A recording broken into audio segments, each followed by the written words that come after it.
Thanksgiving Day was already cold, but nothing prepared me for the chill I felt when my sister pointed to the garage and said she's used to scraps. She didn't whisper it, she didn't flinch. She just handed me a paper plate, turned her back, and walked inside to her perfect dining room, where the rest of the family was already seated under golden lights and polished chandeliers. I stood there for a second, holding that flimsy plate, my kids behind me, Micah and Ela, 12 and 9. Neither of them said a word.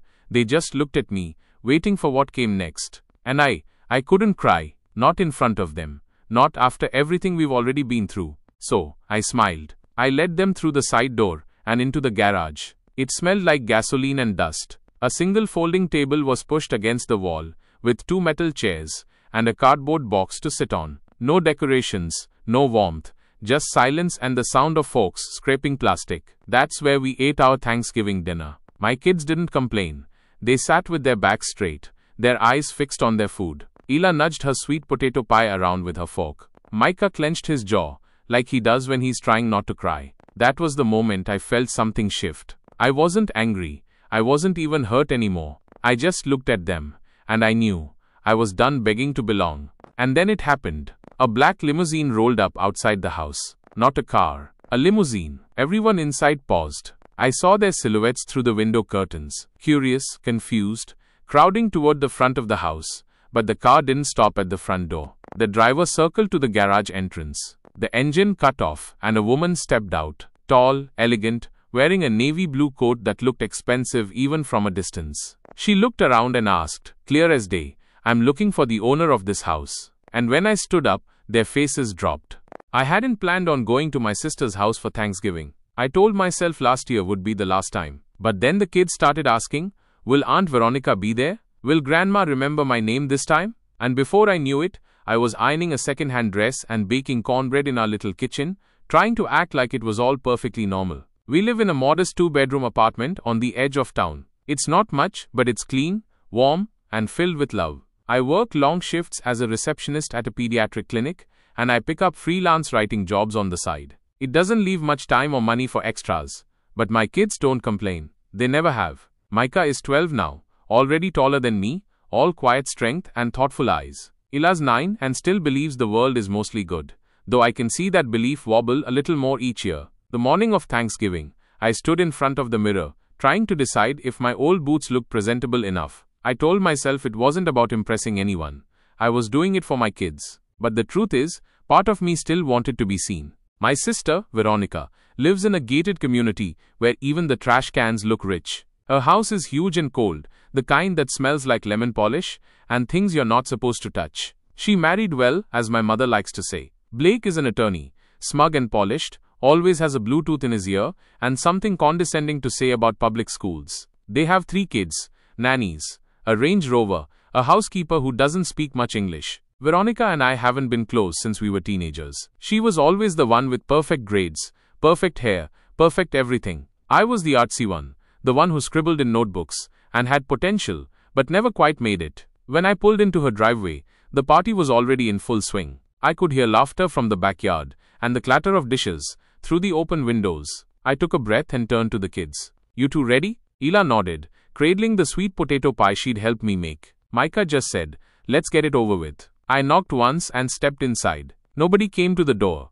They never do. It was always the same, me entering like a guest at my own family's party. My mother, Elaine, barely looked up from her glass of Chardonnay. She was perched on the edge of the couch, watching Veronica's kids put on some dance recital in the living room. Hi Ma, I said, placing the pie on the counter. She blinked at me, smiled vaguely, and turned her attention back to her granddaughters. Oh, you look tired, she said in that way she does, as if it's concern, but really it's judgment in a velvet dress. Veronica appeared from the kitchen in heels too high for someone making mashed potatoes. Oh, you brought something, she said, eyeing the pie. That's cute. Blake strolled by holding a glass of something amber. Hey Cal, he said, using the nickname I hate. Kids look big. We weren't offered seats. We weren't offered drinks. There was no help yourself, no welcoming gesture, no warmth. My cousins were all there, chattering, pouring wine, passing appetizers from one manicured hand to the other. And then there was me, standing in a corner with my 2 kids, smiling through the awkwardness, like I always do. Ela whispered, can I give Grandma my pie? I nodded. She walked over and held it out to my mom like she was handing her a treasure. My mother took it, looked at it for half a second, and said, "Oh, sweet potato. How quaint." That was when I realized I'd made a mistake. But it was too late to leave. Dinner was being served, and I figured maybe we'd at least have a seat at the table. Just 1 hour, I told myself. I could endure anything for an hour. Then Veronica walked in holding a stack of paper plates. Her eyes met mine, and I swear she smiled. "We're a little short on space," she said loudly, as if she were announcing it to the whole room. "So, I set something up for you guys in the garage." I didn't understand at first. "The garage," I repeated, almost laughing, thinking it was some weird joke. She nodded, dead serious. "Yeah, you're used to scraps, right?" Every conversation in the room stopped. No one said a word. And just like that, I knew I was back where I always was. Unwanted, overlooked, shoved aside like a stray dog who got in through the back door. My kids looked up at me, waiting to see what I'd do. So, I smiled. I took the paper plates from her hands, and I walked them to the garage. The garage was cold, not just physically cold, though it was that too, with a thin draft slipping through the side door and the concrete floor leaching the warmth from our shoes, but emotionally cold. A place that wasn't meant to hold people, let alone family. It smelled like oil, cardboard, and neglect. There was a folding table set up against the far wall, 2 chairs, and a crate. No centerpiece, no tablecloth, just a roll of paper towels and a few flimsy utensils. One of Veronica's kids' old booster seats sat dusty in the corner like a silent insult. Micah sat down slowly. Ila looked around, then reached up and touched my hand. "Is this where we're eating?" she asked quietly. I nodded. She didn't say anything else, just climbed onto the crate and rested her elbows on the table. Her little dress bunched awkwardly under her, and I saw her trying to smooth it out, like it mattered, like someone would notice. I laid out the food we'd been given, turkey slices barely warm, some mashed potatoes with no gravy, and green beans that looked like they'd been microwaved in a plastic bag. No cranberry sauce, no bread, no second helpings. No one came to check on us. Micah held his fork for a long time before finally stabbing at a piece of turkey. "Why'd they put us out here?" he asked, not looking at me. I didn't have an answer. Ila's eyes were shiny, but she blinked fast, trying to be brave. "Did we do something bad?" I swallowed hard. "No, baby, you didn't do anything wrong. But they're all inside," she said. "And we're out here. It doesn't feel like family." I could barely breathe. My chest was tight with the kind of ache that's more exhaustion than pain, when you've spent years trying to prove yourself to people who've already decided you don't count. I wanted to storm back in there, flip the table, scream. I wanted to throw their fake kindness in their faces and tell them exactly what I thought. But instead, I looked at my children and felt something even stronger. I felt shame, not because I had done anything wrong, but because I had let it get this far, because I had dragged them into it, because I had convinced myself year after year that maybe this time would be different. Maybe I could show up and be welcomed, respected, seen. I'd built my entire life trying not to be a burden, never asking for help, never taking up too much space, always saying thank you, even when the kindness was hollow. I thought if I played by the rules, if I smiled enough, worked hard enough, kept my mouth shut, I'd eventually be let in. But I was still in the garage. And it wasn't just about a table. It was about being told you're not part of the real family, that you're an inconvenience, that you don't measure up, and watching your children feel that too, for the first time maybe, but knowing they'll remember it forever. Micah looked at me again, his jaw tight. "Can we just go?" His voice wasn't angry. It wasn't even sad. It was flat, numb. And somehow that hurt even worse. I reached over and squeezed his shoulder. Soon. We sat there in silence, eating slowly, the sounds of laughter and clinking glasses drifting in through the walls like a cruel echo. Every so often we'd hear someone open the fridge on the other side of the wall or the hum of the dishwasher. But no one came out. No one checked on us. I heard Veronica's laugh, sharp and bright, like it was coming from a stage. And my mother's soft reply, something about the wine being just perfect this year. No mention of us, not even a fake one. Ila finally spoke. "I miss our house, even if it's little," Micah added. "It's not little," I said. "It's just enough." And I could have cried right then. But I didn't. I smiled at them, even if it felt like my face might crack from holding it in. I said, "We'll go home soon, and when we do, we're going to make hot chocolate, and we'll play Monopoly, and we'll be thankful for what we have, not what they think we should want." They both nodded. That's when I realized something I should have seen years ago. This wasn't my family anymore. Blood makes you relatives. Behavior makes you family. And my family was sitting right in front of me. Still, as I started cleaning up our plates and preparing to leave, I couldn't help but glance back at the house one last time. That's when the headlights swept across the driveway. A long, sleek black car pulled up slowly, quietly. A limousine,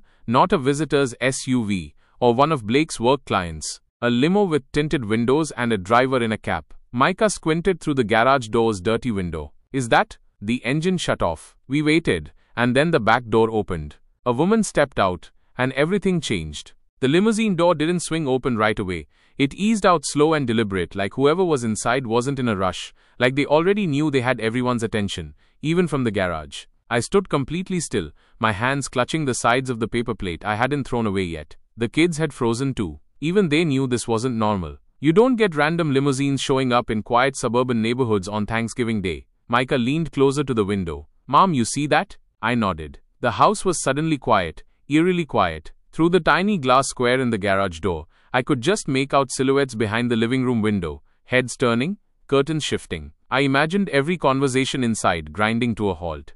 The driver stepped out first. Tall, pale gloves, crisp uniform. He said something to the passenger, then stepped back and opened the door. And then she appeared. A woman maybe late 60s, early 70s, gracefully aged, tall and elegant, wearing a long navy blue wool coat that practically whispered money. Not flashy, not gaudy, just real. She looked like someone important, but not the kind who needed to prove it. She didn't head for the front door like everyone expected. She turned toward the side gate, and then she walked directly toward the garage. Micah whispered, "Is she, coming here?" Ila stood up slowly, pressing close to me, like she wasn't sure if she should be nervous or excited. The woman stopped just outside the garage door. I opened it halfway. She didn't flinch at the cold or the draft or the sight of three strangers, with paper plates and a folding table. Instead, she smiled. "Excuse me," she said, her voice smooth and calm, like she was just asking for directions at a bookstore.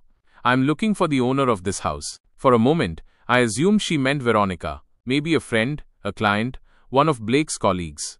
But something told me she already knew the answer. I swallowed and replied, "That would be my sister. She's inside." The woman tilted her head. "And you are Callie." "Callie Rivers," I confirmed. She took a slow step forward. "Yes, you're exactly who I came to see." The garage was dead silent. Ila clutched my fingers tighter. Micah stood taller, like his instincts were kicking in, and he wasn't sure if he needed to defend me or run back inside. I asked cautiously, "Do I know you?" She smiled again, but this time it held something more, something like familiarity. "My name is Margot Ellington. I'm the founder of Women Forward. We run community outreach and mentorship programs across the state. About 5 years ago, you volunteered with one of our shelters. You wrote a series of blog posts afterward. Raw, honest, beautifully written." My eyes widened. I remembered that. It was right after I left my husband. I was crashing on a friend's couch with the kids, scraping together every penny I could. I'd spent my evenings volunteering at a women's shelter just to feel useful again. I'd written about the experience, not to be noticed, but to process. I posted it on a personal blog with maybe 20 readers. "I've been following your writing ever since," she continued. "You have a way of making people feel seen. We need that now more than ever." I couldn't think. I just stared. She went on, "We're putting together a speaker series for our national summit next spring. I'd like you to be our opening keynote. We'll handle everything. Travel, accommodations, childcare if you need it. And we're offering a publishing contract for your story. Your voice matters, Callie, and it deserves to be heard." I didn't answer right away. I could feel the weight of the moment, the warmth creeping up my neck, the disbelief, the part of me that still thought someone like her couldn't possibly be here for someone like me. Micah finally broke the silence. "Wait, she wants you to speak?" Ila turned to me, eyes wide, hopeful. "Because of your writing?" Margot looked at them both and said, "Because your mom is extraordinary." And for the first time in a long time I believed it. I glanced back toward the house. I couldn't see their faces, but I knew they were watching. I could feel it, the confusion, the tension, the disbelief rippling from the living room, all the way to the garage. They had shoved me out here to keep me small. But now, a limousine had pulled into their driveway, and a woman in a navy coat was asking for me. I turned back to Margot. I nodded. Yes, I'd be honored. And just like that, everything began to shift. Margot reached out her hand, not in some dramatic, over-the-top way, but with the quiet confidence of someone who wasn't just offering an opportunity, she was offering respect. Real, earned, long overdue respect. I stepped forward, my fingers wrapped around hers, and in that moment, something in me stood taller. Not out of pride, but out of recognition, the kind that only comes when someone finally sees you for who you really are. "I'll grab my coat," I said, almost breathless. "You won't need it," she smiled.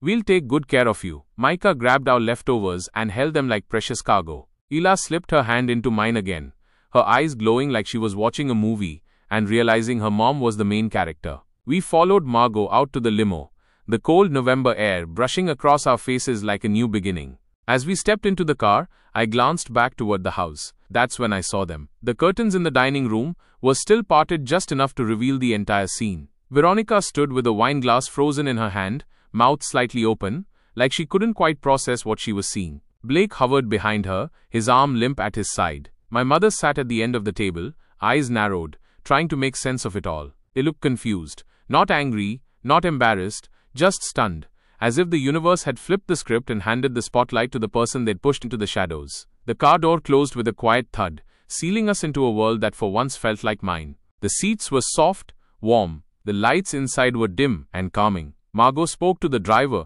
through a small window, then turned her attention back to me. "We have dinner reservations downtown. I thought we'd discuss the summit, the contract, and what kind of support you'll need for the next few months." I nodded, still slightly in disbelief. "Wow, yes, that sounds perfect." Ela whispered, "Is this what it's like to be famous?" I laughed, not out of arrogance, but with joy that spilled out before I could stop it. "No, baby," I said, "this is what it's like to be respected." Micah sat across from us, watching everything. He didn't say much, but he didn't have to. The way his shoulders relaxed, the way he finally looked proud, instead of protective, that was enough. As the limo pulled out of the driveway, I caught one final glance in the side mirror. The house looked smaller now, not physically, but symbolically. It didn't feel like something I needed anymore. I wasn't hoping for a seat at that table.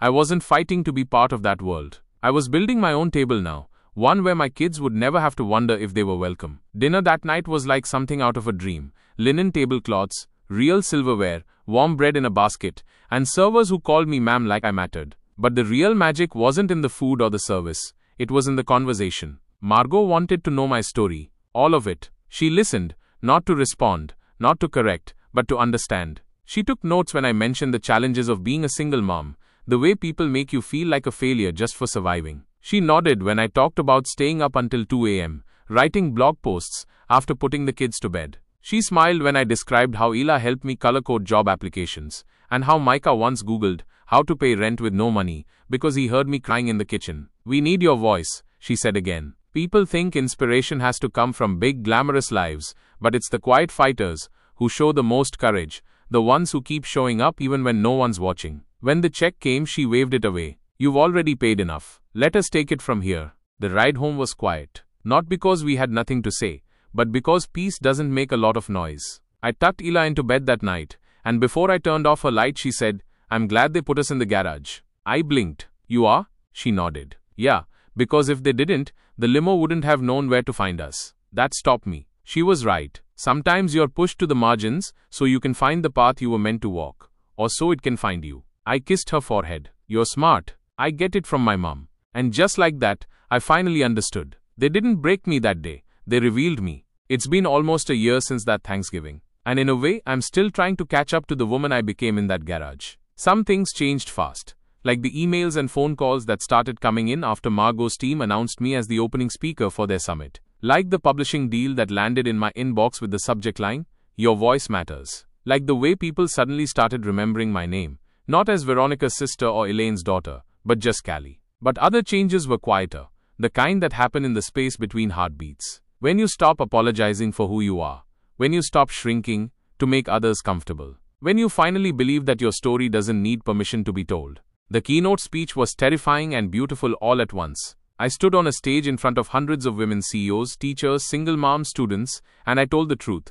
About the garage, about my kids, about the years I spent trying to be small enough to fit into a family that was never going to open its arms. I watched strangers cry. I watched them nod. I watched women line up afterward just to say thank you. That was me. And in that moment, I felt more at home than I ever had around my own family. The book came a few months later. We titled it, More Than Scraps. I cried when I saw the cover, my name in bold, not buried in fine print or hidden behind someone else's. My name, my words, my worth. The money wasn't life-changing, but the validation was. Micah started writing too. He keeps a journal now, and last week he read me a poem he wrote, called Chairs Don't Make the Table. He doesn't say much about that Thanksgiving anymore, but I know it left a mark, and I think he's learning to turn it into something good. Ela's still Ela, curious and kind, always watching, She asked if we could host Thanksgiving this year, just us and a few friends. No folding chairs, she said, only couches and pillows and warm food. So we did. The living room was too small for everyone to sit at once. But no one cared.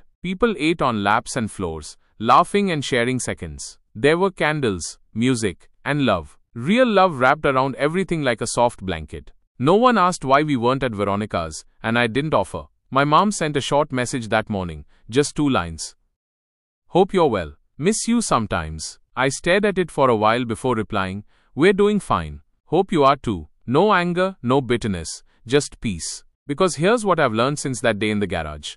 You can waste years trying to earn the love of people who have no idea how to give it, or you can give that love to yourself and watch how it changes everything. There's power in walking away. There's power in building your own table. And sometimes when you least expect it, the world shows up with a limousine and reminds you, just because they didn't see your worth doesn't mean it wasn't there. It was. It always was. And maybe, just maybe, being sent to the garage wasn't the insult I thought it was. Maybe it was the spotlight I didn't know I needed. If this story meant something to you, if you've ever been made to feel small, invisible, or not good enough, I want you to know. You're not alone. And you never were. We all deserve a seat at the table. But if they won't make space for you, build your own. And trust me, the right people will show up. If this video resonated with you, please give it a like. It helps more than you know. Share it with someone who needs to hear it today. And if you're new here, or if you felt something real in this story, subscribe to the channel. We tell stories that matter, and yours might be next. Drop a comment below. Have you ever had a garage moment, or a time when everything changed unexpectedly? I read everyone, and I'd love to hear from you. Thanks for watching, and for being part of something bigger.